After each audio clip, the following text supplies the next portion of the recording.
नमस्कार। मैं प्रकाश पानश्रेष्ठ प्रस्तुत कर रहा हूँ यशोधरा की कहानी खंड दूसरा, विवाह। आज से 2582 साल पहले, अर्थात ईसा के जन्म से 563 साल पहले, वैशाख पूर्णिमा की रात पुष्य नक्षत्र में बोधिसत्व महासत्व ने माता महामाया के कोख से जन्म लिए। इसी समय एक ही दिन देवदह में यशोधरा ने भी माता अमृता की कोख से जन्म लिए थे। कहे गए है बुद्ध और यशोधरा के साथ साथ उनकी घोड़ा कंदक, सारथी छंदक, राजा बिंबिसार आदि समेत 8 जने भी उसी दिन में जन्म लिए थे। देवदेह कोली राजा दंडपाणि ने अपनी बेटी गोपा को बड़े लाड़ प्यार से पाली पोषे, शिक्षा दीक्षा दी, ज्ञान बुद्धि संस्कार शील आदि सिखाए। रूप गुण और लावण्य में अद्वितीय थी।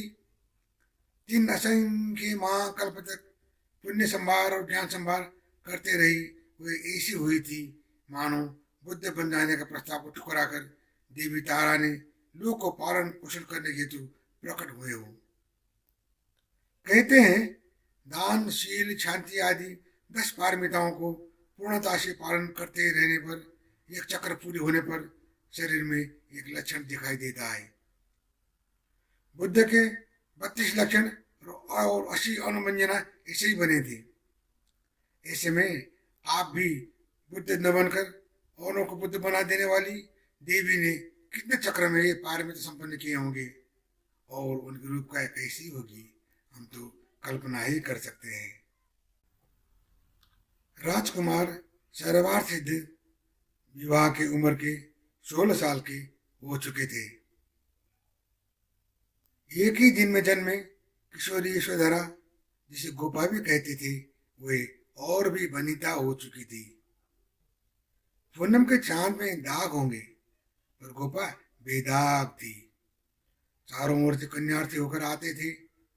रूप गुण और बुद्धिमत्ता में वे तो किसी से तुलना भी नहीं होती थी। उतनी सुशील सौम्य और संस्कारवान भी थी। कोली राजा दंडपाणि ने अपनी बेटी को पूरा उम्र के न होने तक, ज्ञान गुण में संपन्न न होने तक, अपने पैरों पर खड़े होने के लायक नहीं होने तक और अपने हित और अहित की पहचान कर अपने आप निर्णय कर सकने के लायक होने तक किसी गाय को दान देने के जैसे करके उसको दान में विवाह कर देना और भेजना नहीं चाहते थे। उधर शुद्धोधन थोड़ा जल्दी में था। उसने सर्वार्थित राजकुमार को माया जाल में फांस कर उसे चक्रवर्ती बनाना चाहते थे। 500 कन्याओं का प्रस्ताव भी आ चुका था। सर्वार्थित भी अपने पिता माता की इच्छा अनुरूप विवाह करने को तैयार हुए थे। शुद्धोधन ने अपने होने वाले कुलवधु में जो जो गुणशील आचरण चाहते थे वे सब राजगुरु से लिखवाकर एक इश्तिहार पत्र बनाकर सर्वार्थ को दिखाए। उस पर सर्वार्थ ने 2 शर्तें जोड़ दी। मेरे जागने से पहले जागना, मेरे सोने के बाद सोना। उसे राजगुरु गुरु को देकर के वो कन्या चाहे क्षत्रिय कन्या हो, चाहे ब्राह्मण कन्या हो, या वैश्य कन्या हो अथवा शूद्र कन्या ही क्यों न हो, जो मिले मुझे प्रतिवेदन देना। मेरा कुमार कुलार्थिक है, गोत्रार्थिक नहीं। वे सिर्फ गुणार्थिक है। वे गुण में, सत्य में, धर्म में रमते हैं। इस प्रकार उस मैट्रिमोनियल इश्तिहार को, सूचना पत्र को राजा शुद्धोधन ने देश देशावर घुमाए पर किसी कन्या में वे सब गुण नहीं मिला। एक बार जब राजगुरु उस इश्तिहार को लेकर घूम रहे थे, उनकी नजर गोपा पर पड़ा। उन्होंने दंडपाणि की द्विता यशोधरा में सारी योग्यता पाए। वो कन्या अभिरूपा थी, प्रासादिका थी, दर्शनीया थी, परममया सुवर्णा पुष्करतया थी। न अति दीर्घा थी, न अति रस्वा थी, न अति स्थूला, न अति कृशा, न अति गौरा, न अति कृष्णा। प्रथम यौवनावस्था की स्त्री रत्न थी। राजगुरु पुरोहित ने गोपा को कुछ इश्तिहार दिखाए। उसमें लिखे थे, संकीर्णि पंक्ति पद्मानि विवृद्धमन्ति आकीर्णात् नर्मदी लभाति पूजाम् इद्बोधसत्त्व परिवार बलं लभन्ते तत्सत्त्व कोटिन् अयुतान् अमृते विनहन्ति ये चपि पूर्वकम् अविद्विदु बोधिसत्त्वा सर्वे भारे शुद्ध दर्शित स्त्रीगारा। उसके बाद को होते हैं, जो न राग में अनुरक्ता हो, जो न सुख ज्ञान में भ्रष्टा हो, तो सिखाए उसे सीखने की बजाय मैं जानती हूँ मुझे क्या सीखना है, ऐसी ने कहती हूँ। मेरी बहू प्राकृत न हो परंतु अनुकूली हो, उसमें ईर्ष्या गुण न हो परंतु सदा सत्य वचनी हो, कैसे सबसे मिलकर रहे ऐसी सोचती हो और अप्रमत्ता हो, और रूप में, जन्म में, कुल में, गोत्र में, सब में सुशुद्ध हो। इस गाथा लेख में लिखे जैसा गुणार्थ युक्ता जो कन्या होगी उसे मैं बोलूंगा, परंतु मेरे लक्ष्य प्राप्ति के लिए सहयोगी न होने से प्राकृत धन और संप्रदाय को मैं न बोलूंगा। जो रूप यौवन संपन्ना हो परंतु रूप मत्ता न हो, माताओं बहनों में मैत्र चित्त रखती हो, त्याग में रता हो, श्रमण ब्राह्मण में दानी हो और शीला हो, ऐसी कोई हो तो मैं अपने बहू बनाऊं, जिसमें न मान हो, न कुंठा हो, न कुछ दोष ही हो, न साठे व ईर्ष्या हो, न माया जाली हो, न रिजभ्रष्टा हो, न स्वप्न में भी पर पुरुष में अविरक्ता हो, तुष्टा हो, अपने पति में सेना में अप्रमत्ता हो, न तो हो गर्विता हो, न तो हो उद्धता हो, न हो प्रगल्भा, निर्मान हो, मान विगत हो अपनी सेविकाओं से भी, जो लालच गिद्ध चाहे पान में, रस में, शब्द में या गंध में भी, निर्लोभी हो, विद्या में विगत हो, शोधन में ही तुष्ट हो, सत्य में स्थित हो, चंचल न हो, न तो भ्रांत हो, न तो उद्धत हो, न तो स्थिता हो, हिरी वस्त्र छिन्ना हो, न तो उसमें मिथ्या दृष्टि हो परंतु मंगलता हो, सदा धर्म युक्ता हो, काय वाक चित्त में सदा शुद्ध भावा हो, न तो ज्ञान से मिद्ध हो, न तो मान से मूढ़ हो परंतु मीमांसा युक्त हो, सुकृता हो, धर्मचारी हो, सासुमाओं को, ससुरों को और ननदों से प्रेम करे, दासियों, कलत्रों और माताओं से भी अपने जैसा ही प्रेम करे, शास्त्रों में विधिज्ञ हो, कुशला जैसे गणिका हो, बाद में सोए पहले उठे, मैत्री अनुभवती हो, अकुहा हो, मातृभूता हो, ऐसी कन्या मिले तो मैं राजा सुदर्शन अपनी बहू बनाऊं। गोपा ने ऐसी टर्म्स एंड कंडीशन को अच्छे से पढ़कर उसके नीचे लिख दे, मुझे सब शर्तें मंजूर है, मयि ब्राह्मण गुण अनुरूप सर्वे सौम्य पतिर्भवत सौम्य स्वरूप रूप भण कुमारो कार्य माहो विलंब हीन प्रकृतन भय वास। राजा शुद्धोधन के परिवार चाहते थे सर्वासिद्ध और गोपा में भौतिक रूप में भेंट हो, एक आपस में चिन्ह ज्ञान हो, प्रेम भाव जागृत हो, आकर्षण हो, अनुराग हो। विवाह का मतलब कायिक संबंध भी होता है ना, इसलिए शुद्धोधन ने अशोक भांड नाम का ये कार्यक्रम आयोजना की, जिसमें उपहार देने का वस्तु रखकर उनमें से एक एक करके निकालते उपहार दिए जाते थे। वो देखना चाहते थे किन कन्याओं को देखकर उनमें क्या भाव प्रकट होता है। उस कार्यक्रम के लिए देश देशावर के सारे विवाहियों के किशोरियों को निमंत्रित किए। उस कार्यक्रम में उस अशोक भांड में रखे गए बहुमूल्य उपहारों को सर्वासिद्ध ने सबको एक एक करके बांट दिए। राजकुमार सिद्धार्थ शांत और विराग थे ही, उन्होंने निर्विकार भाव में उपहारों बांट दिए, परंतु उस टाइम पे यशोधरा उपहार देने के नहीं गई। जब तक सारे उपहार की वस्तु समाप्त न हुए वो अपनी जगह से उठी नहीं, और जब कार्यक्रम भी संपन्न हो गया तो यशोधरा अपनी सहेलियों और सेवाओं के सेविकाओं के बीच से उठकर किंचित मुस्कुराती हुई सर्वासिद्ध के आगे खड़ी हो गई। अशोक भांड में रखे उपहार दिए जाने वाले वस्तु सब खत्म होने के बाद उठकर गई गोपा ने ईशत आशय के साथ सर्वासिद्ध को खिजाते हुए कहा, कुमार मुझे क्या दोगे? दोनों की आंखें चार हुए, कुछ देर तक एक दूसरे को निहारते रह गए, आपस में खो गए। सर्वासिद्ध इन आकस्मिक प्रश्नों का जवाब न दे पाए। अनायास में उन्होंने अपना पहना हुआ अंगूठी उतारते हुए बोले, ये तुम्हारे लिए। अशोक भांड खाली हो गया तो क्या हुआ, ये सत्यशास्त्र मुद्राओं वाले अंगूठी ले लो। यशोमती यशोधरा ने प्रेम पूर्वक कटाक्ष भरी कहे, कुमार अलंकार तो दे, किंतु अलंकृत नहीं करोगी। उस विदुषी यशोधरा ने हाथ पसार कर वो अंगूठी नहीं ली। दान देने वाला और दान लेने वाला को संबंध जानने वाली और समता और बराबरी का अर्थ बूझने वाली यशस्वी गोपा ने कहा, आप नहीं पहना दोगे। कुमार ने मुस्कुराकर यशोधरा के हाथ को जतन से उठाकर उस अनामिका पे वो अंगूठी डाल दी। अर्धमुत नयन से यशोधरा बोली, कुमार तुमने मुझे आभूषण पहनाए, मुझे अलंकृत किए। दोनों के गाल गुलाब हुए, बोधिसत्व समेत माया जाल में फंस गए।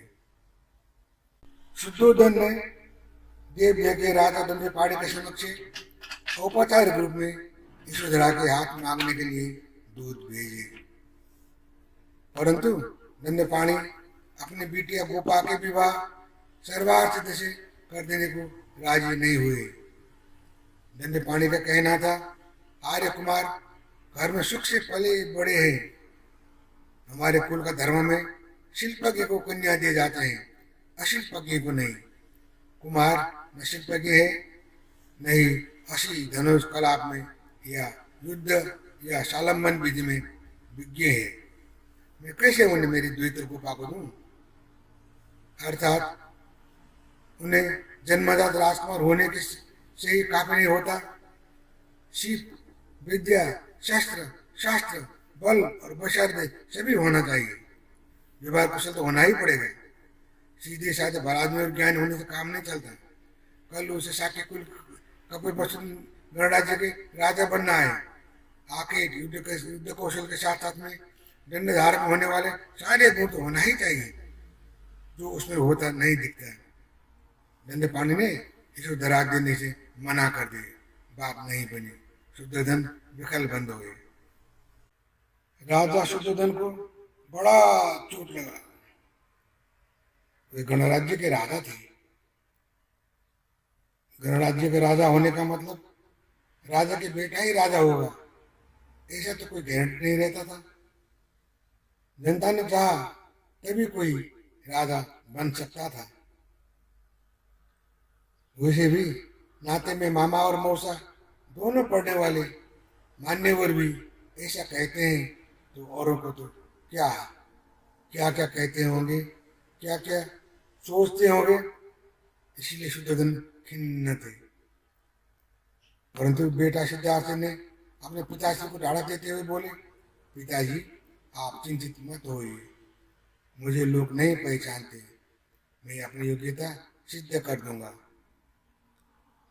इसीलिए शुद्धोधन ने एक प्रतियोगिता आयोजन कराया। उसमें से 500 राजकुमारों ने भाग लिया।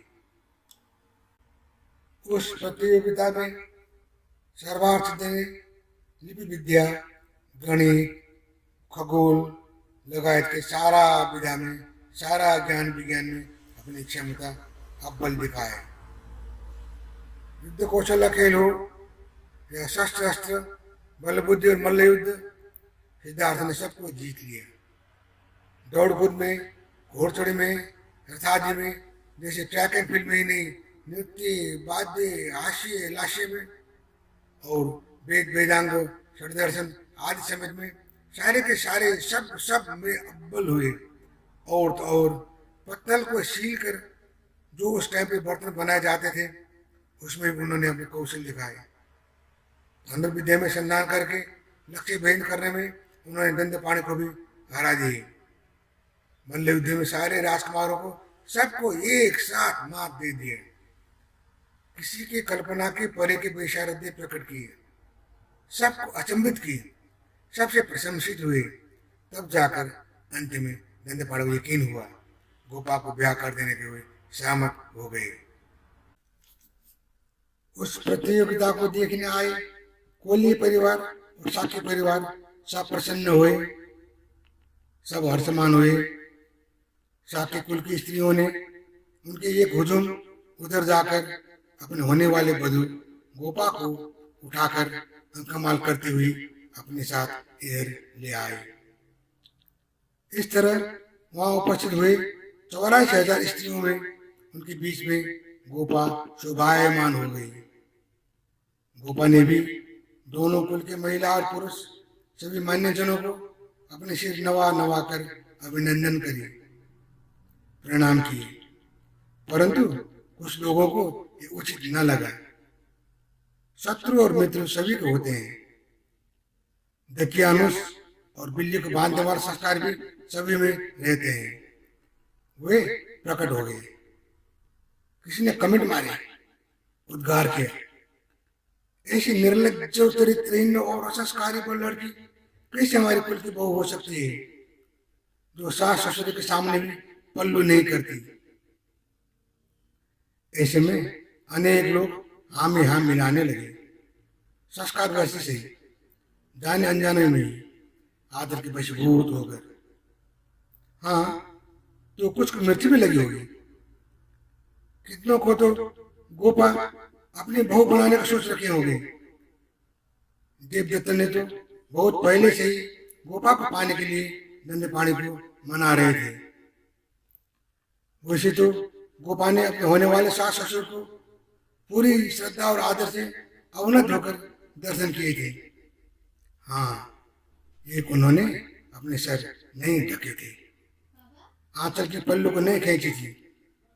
इसी से बात की बतंगड़ बन गई और नागरिक समाज में आवाज उठने से गणराज्य का नायक हुआ रहा था शुद्धोधन की भाभी कुलवधु को आशीर्वाद देने के लिए उठा हाथ बीच में ही रुक गया, जड़वत स्तंभित हो गया। शायद रामायण में सीता के वनवास भी ऐसे ही हुआ होगा। जन आवाज के आगे न्याय झुक गया। शायद राजधर्म ऐसा ही होता होगा। शायद गोपा ने देखा, समझा पानी सर के ऊपर से बह चुके हैं, परंतु वे सीता माता के जैसे होकर अपने में सिमट कर वनवास मांगने वाली नहीं थी। धरती माता से शरण मांगकर जमीन के अंदर दफन हो जाने वाली नहीं थी। उन्होंने सर उठाकर आदरपूर्वक शालीन भाषा में अपनी भाभी सास और ससुर के लगायत सभी नागरिकों को सुनाते हुए कहा, मुझ में छिपाने जाने वाली क्या चीज है जो आप लोग को दिखाते नहीं बनता है? क्यों मुझे आपसे मिलने के वक्त मेरे सर और मुहार को ढकना पड़ता है?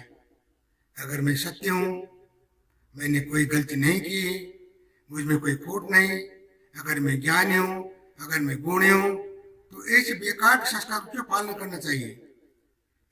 ऐसी परंपरा से मुझे लगता है नारी जाति का अपमान होते आया है।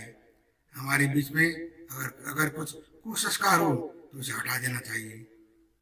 उस अवसर पर विदुषी यशोधरा ने जो गाथा कहे उसे ललित विशेष सूत्र में इस तरह वर्णित किए गए हैं।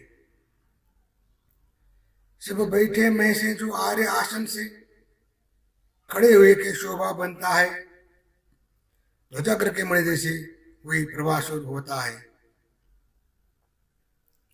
जाते में हो या आते हो, बैठे में हो या लेटे हो, जो जैसे रहे या किए हो, चाहे तुष्णभूत हो कि मौन बैठे हो, चाहे कुशमुंज से लपेटे हो या चर्म के टुकड़े में बेष्टित हो, वे आकाश में उड़ते कलविक पंच जैसी देखने में और सुनने में भी गुणवान व्यक्ति सोते से भूषित होते हैं। पाप रहित आर्य हर तरह से शोभित होते हैं। परंतु जो मूर्ख और पापाचारी होते हैं, अलंकार से विभूषित होते हुए नहीं होते हैं। जो हृदय में विष भरकर बाहर मधुर बोली बोलते हैं, वे विष कुंभी बाहर अमृत को लिपे जैसे, वे शैल शिला जैसे कठोर अंतरात्मा वाले बिल के भीतर के सांप समान ही होते हैं। परंतु जो सबको नम्र हो, सौम्य हो, सकल तीर्थों जैसे हो, गोप जीवी हो, दधी क्षीर से पूर्ण घट तुल्य शुद्धात्मा, आर्य धन के दर्शन से सदैव सुमंगल ही होता है। जो पाप मित्रों को त्याग कर कल्याण मित्र रत्नों को बटोरता है, पाप को छोड़कर बुद्ध धर्म में रहता है, वही सफल होता है, वही सुमंगल होता है, वही सुदर्श होता है। जो काय समृद्ध हो, काय दोष से रहित हो, जो वाच समृद्ध हो, सदा अवकीर्ण वचन बोलता हो, जिसके इंद्रियों गुप्त हो, अच्छे से ढके हो, जिसके मन भी प्रसन्न हो, उसको चेहरा ढकने से क्यों आन पड़ता है। कोई तो हजारों वस्त्रों से लपेटे हुए भी जो आत्मभाव में रहता है, चित्त को विवृत्ति की हीरी और लज्जा से भीन होके, किसी सुगुण व सत्य वचन से भी रहित होके, नग्न विनग्नतर होके लोकों में विचरण करता है। जिसके चित्त गुप्त है और इंद्रिय सतत संयत है, जो अन्य सत्यों में मन को न लगाए, अपने पति में ही संतुष्ट है, आदित्य चंद्र सदृश विवृत प्रकाशमान हुए हुए उनके चेहरा क्यों ढकना चाहिए। साथ में जानते मेरी आशय कुर्सी महात्माओं और परिचित बुद्धि वाले कुशल देव संगों, यदि शील गुण संवर में अप्रमादी हूं तो मुझे चेहरा ढकर रखना पड़ेगा ही क्यों। ऐसी गहन और सार गर्भित गाथा सुनने के बाद वहां उपस्थित सब लोग अवाक हो गए, सभी की आंखें खुल गई। सांख्य दर्शन अर्थात ज्ञान योग की प्रणेता कपिल मुनि के आश्रय में बनाया गया कपिल वस्तु नगरी के नागरिकों के लिए ऐसी ज्ञान गुण के बाद कोई नया चीज तो नहीं था। कालांतर के अंतराल में उस ज्ञान पे सिर्फ उस क्लेश बल चढ़ गया था, तो अभी बागदानी हुई और तो होने वाले कुल बुद्ध ने सभी का आंखें खोल दिए, अज्ञान और कुसंस्कार के धूल पूर्ण दिए। इसलिए सब चुप हो गए, सब सहमत हो गए। थोड़ी देर आगे तक जो भी विरोध करने वाले जो भी पापियों में भी मुक्त कंठ से वृद्ध से गोपा का प्रशंसा करने लगे। स्त्रियों का तो उसके समूह में आह्लाद छा गया, समाज के मूल्य पद्धति और संस्कार ही बदल गए। खुशी से फूले हुए ससुर राजा शुद्धोधन ने कोटि मुद्रा मोल वाले लोहित मुक्ताहार अर्थात करोड़ रुपया के मोल वाले गाढ़ी हिरण की मोतियों की माला और सुवर्ण घार उपहार में दिए, और ऐसे ही सहज धस से दोनों को शादी भी हो गई। राजा शुद्धोधन आश लगाए बैठे थे कि गोपा सर्वार सिद्ध को लौकिक मायाजाल में बुलाए रखेगी।